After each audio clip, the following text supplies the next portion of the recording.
नमस्कार, मैं हरेश चौहान और आप देख रहे हैं वीआईपी मैटर चैनल। दोस्तों, आज की जो अपराध की घटना है वह लखनऊ की है और एक मेकअप आर्टिस्ट रिया गुप्ता की मर्डर की कहानी है। लखनऊ का सुशांत गोल्फ सिटी बहुत ही पास इलाका है और उसमें पैराडाइज क्रिस्टल अपार्टमेंट में फ्लैट नंबर 203 में रिया गुप्ता रहती थी अपने लिव इन पार्टनर के साथ। रिया गुप्ता की माताजी जो थी गीता गुप्ता, कैंट नाम की एक जगह है लखनऊ में, वहाँ ब्यूटी पार्लर चलाती थी और उनका यह धंधा 20 साल से चल रहा था। माँ बेटी में बहुत लगाव था।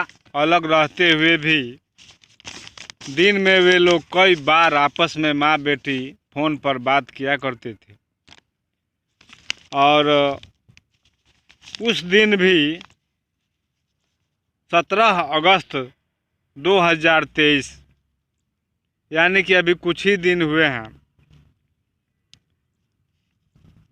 गीता देवी रिया को फ़ोन मिलाती हैं और फ़ोन की घंटी जाती है। यह सुबह सुबह का समय था। फ़ोन की घंटी जाती है लेकिन उधर से फ़ोन उठाने वाला कोई नहीं है। फ़ोन उधर से उठता नहीं है, रिसीव नहीं किया जाता है। रिया माताजी गीता गुप्ता समझती हैं कि वह एक मेकअप आर्टिस्ट है। हो सकता है किसी काम में बिजी हो या किसी के यहाँ चली गई हो, कोई कस्टमर मिल गया हो। इस बात को इग्नोर कर देती हैं, नज़रअंदाज कर देती हैं और फिर दोपहर को फ़ोन मिलाती हैं। लेकिन इस बार भी घंटी जाती है, रिंग जा रही है लेकिन फ़ोन नहीं उठता है। क्योंकि इस बार भी गीता गुप्ता कुछ हताश होकर या खींच करके फ़ोन रख देती हैं और फिर वे शाम को ट्राई करती हैं, फ़ोन मिलाती हैं अपनी बेटी रिया गुप्ता के पास, लेकिन फ़ोन की घंटी जा रही है लेकिन कोई उठा नहीं रहा है। ऐसा पहले कभी नहीं हुआ था कि फ़ोन की घंटी जाए और उनकी बेटी रिया गुप्ता रिसीव ना करे। अब गीता गुप्ता परेशान हो जाती हैं और गाड़ी निकालती हैं। गाड़ी निकालती हैं 17 तारीख, हाँ, गाड़ी निकालती हैं शाम को। उसके बाद से अपार्टमेंट में जाती हैं, जो पैराडाइज क्रिस्टल अपार्टमेंट है वहाँ जाती हैं और उसके फ्लैट नंबर 203 के सामने जा कर के और 203 का दरवाज़ा खटखटाती हैं। दरवाज़ा लेकिन बाहर से बंद था, अंदर से बंद नहीं था। फिर वे देखती हैं कि दरवाजे पर ताला भी नहीं लगा है, केवल कुंडी लगी हुई है। तब उनके दिमाग में आता है कि शायद लड़की बेटी हमारी भूल गई है ताला लगाना और मोबाइल भी कमरे में छोड़कर और बिना ताला लगाए कहीं जल्दी में चली गई है। इस बात पर उनको अपनी बेटी के इस हरकत पर गुस्सा भी आता है कि वह हमसे बिना बताए कहीं चली गई है और फ़ोन भी नहीं उठा रही है। वह फिर फ़ोन करती हैं, लेकिन अब की बार फ़ोन की जो घंटी बज रही है वह उनको साफ सुनाई दे रही थी, क्योंकि फ़ोन की घंटी रिया के कमरे से फ़ोन की घंटी की आवाज़ आ रही थी। और तब उनका माथा थोड़ा ठनकता है कि बेटी आखिर मोबाइल छोड़कर क्यों चली गई। ताला भी नहीं लगा, कुंडी लगी है केवल। अब गीता गुप्ता कुंडी को खोलती हैं और अंदर जाती हैं। अंदर जाकर जो कुछ देखती हैं उससे उनकी चीख निकल जाती है और लगभग चीखती हुई चिल्लाती हुई बाहर की तरफ भागती हैं। उनका चीखना चिल्लाना सुन करके वहाँ अपार्टमेंट के बहुत से लोग इकट्ठा हो जाते हैं और उनसे पूछने लगते हैं कि क्या बात है। फिर वह रोते हुए इशारा करती हैं अंदर की तरफ, और तब जाकर लोग देखते हैं तो उनकी बेटी रिया गुप्ता मरी हुई पड़ी है बेड पर। उसे 2 गोली मारी गई थी, एक सिर पर घाव था और एक सीने में। लोग पुलिस को फ़ोन करते हैं, पुलिस आती है। पुलिस बॉडी को कब्जे में लेकर के पोस्टमार्टम के लिए भेज देती है और जांच पड़ताल शुरू हो जाता है। पुलिस अब पूछने लगती है गीता गुप्ता से कि वह अपनी माँ से अलग क्यों रहती थी। तो मालूम होता है कि वह ऋषभ नाम के एक लड़के से प्यार करती थी और उसी के साथ 7-8 महीनों से लिव इन रिलेशन में रह रही थी। बिना शादी के अभी तक ये दोनों लिव इन रिलेशन में रह रहे थे। पुलिस का शक अब ऋषभ सिंह भदौरिया की पुलिस का शक जो है ऋषभ सिंह भदौरिया पर पूरी तरह जम जाता है, क्योंकि वह भी फरार था और पुलिस रिया का मोबाइल नंबर से ऋषभ का नंबर निकालती है और उसे सर्विलांस पर लगाती है। और पुलिस की कड़ी मशक्क़त के बाद ऋषभ भदौरिया पुलिस के हत्थे चढ़ जाता है। पुलिस ऋषभ भदौरिया से जब पूछताछ करती है तो ऋषभ अपना अपराध बहुत आसानी से स्वीकार कर लेता है और वह पूरी कहानी पुलिस को जो बताता है वह इस प्रकार है। ऋषभ भदौरिया प्रतापगढ़ का रहने वाला था। बिजनेस के सिलसिले में वह लखनऊ आया था। वह शादीशुदा नहीं था, वह अकेला था। इधर उधर बार रेस्टोरेंटों में जाकर के घूमता रहता था। एक दिन वह समिट रेस्टोरेंट में एक पार्टी में गया था। रिया उसे वहीं मिली थी, उससे बात हुई थी, दोनों की दोस्ती हुई थी और फिर मोबाइल नंबरों का आदान प्रदान हुआ था और बातचीत करते करते वे एक दूसरे के नज़दीक आ गए थे। घनिष्ठता बढ़ गई थी। रिया ने उसे बताया कि उसकी माँ एक ब्यूटी पार्लर चलाती थी। रिया के फादर को दुर्भाग्यवश पैरालिसिस हो गया था। घर की सारी जिम्मेदारी रिया और उसकी माँ पर आ गई थी। जिम्मेदारी बखूबी निभाई गई थी उसकी माँ के द्वारा, क्योंकि वह 20 साल से ब्यूटी पार्लर का धंधा करती थी और इन 20 सालों से कैंट में पार्लर जम चुका था उनका यह धंधा। और उसमें माँ बेटी रिया और गीता गुप्ता दोनों काम करती थी। अब रिया गुप्ता धीरे धीरे बड़ी होती जा रही थी और उसने सोशल मीडिया का सहारा लेकर के अपने हुनर को, अपने काम को लोगों को दिखाना शुरू कर दिया। फेसबुक पर, इंस्टाग्राम पर। फिर तो उसके फेसबुक पर लाखों फॉलोअर हो गए थे। एक तो वह बहुत ज़्यादा सुंदर थी और उसका काम भी लोगों को सुंदर बनाना था। अतः औरतें बहुत तेज़ी से उसके साथ सोशल मीडिया पर जुड़ती चली गई थी। फिर ऋषभ भदौरिया से उसकी मुलाकात हुई थी। दोनों एक दूसरे के प्यार में पड़ गए थे और लिव इन में रहने लगे थे। कुछ महीने बाद ऋषभ कुछ नोटिस करने लगा था। जैसे रिया अमीर मर्दों की दीवानी थी।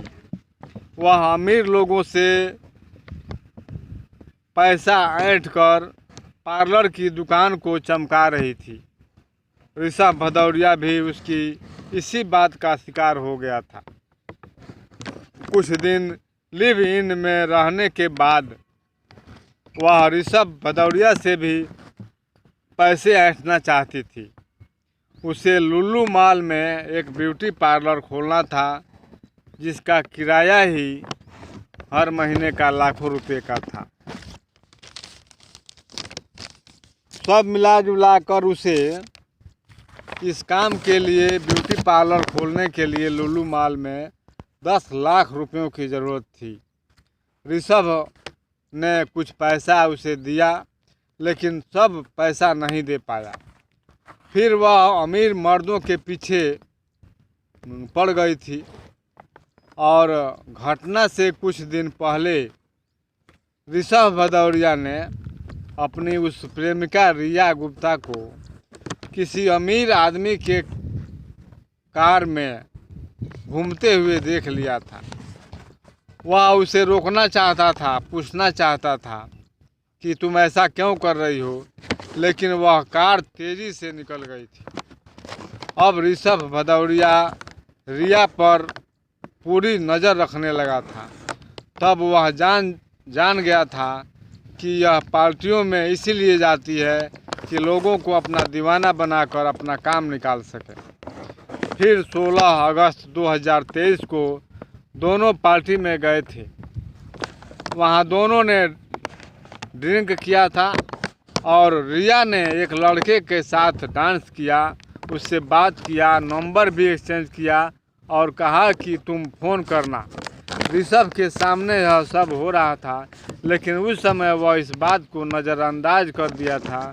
पार्टी ख़त्म हो गई थी, दोनों घर आ गए थे। 16 तारीख की रात को दोनों में इसी बात के चलते नशे की हालत में खूब झगड़ा हुआ था। फिर हाथापाई भी हो गई थी, लेकिन नशा काफ़ी था और बुरी तरह हावी हो गया था, जो इन दोनों को सोने पर मजबूर कर दिया था।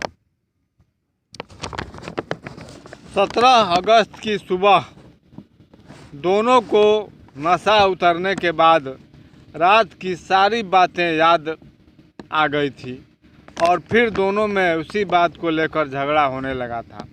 हाथापाई हुई और फिर ऋषभ ने रिया को गोली मार दिया।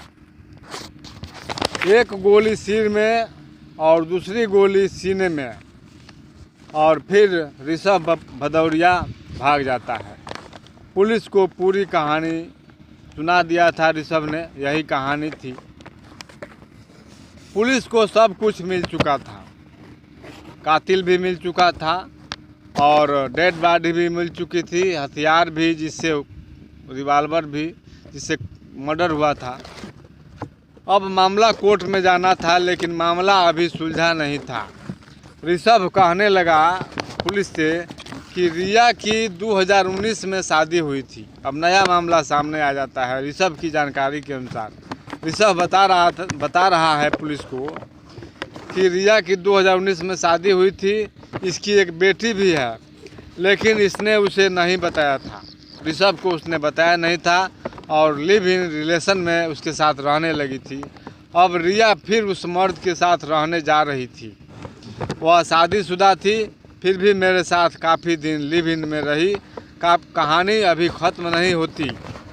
देखिए, यहाँ यह केवल ऋषभ बता रहा है पुलिस को। अब गीता देवी से जो पूछताछ हुई, उसमें गीता देवी ने पुलिस को क्या बयान दिया। गीता देवी ने कहा कि 2019 में 24 साल की उम्र में उसकी ज़िंदगी में एक लड़का, पुष्पेंद्र सिंह नाम का लड़का आया था। दोनों में प्यार हो गया था। फिर शादी का फैसला किया था उन लोगों ने और शादी भी हो गई थी। शादी के बाद एक बेटी हुई, लेकिन 2021 में दोनों में किसी बात पर झगड़ा हुआ और दोनों ने एक दूसरे से तलाक ले लिया। बेटी पुष्पेंद्र के पास रहने लगी और रिया आज़ाद पंछी की तरह आकाश में उड़ने लगी थी और वह 2-2 लाख का नेकलेस पहनती थी। यह रिया की मां गीता देवी का बयान था। 2022 के लास्ट में रिया और ऋषभ मिल गए थे। एक दिन ऋषभ ने रिया के कोल्ड ड्रिंक में नशीली चीज़ मिलाकर उसे बेहोश किया, उसका रेप किया, साथ में उसका वीडियो बनाया, फिर उसे साथ साथ रहने के लिए ब्लैकमेल किया और धमकी दिया कि साथ में नहीं रहोगी तो वीडियो वायरल हो जाएगी। रिया उसकी बात मान लेती है, दोनों साथ रहने लगे थे। ऋषभ सट्टा खेलता था, उसकी कभी जीत तो कभी हार होती थी। हारने के बाद वह रिया से पैसे लेकर भरपाई करता था। कुछ समय तक तो रिया पैसा देती रही, लेकिन अब पानी सिर से ऊपर बह रहा था।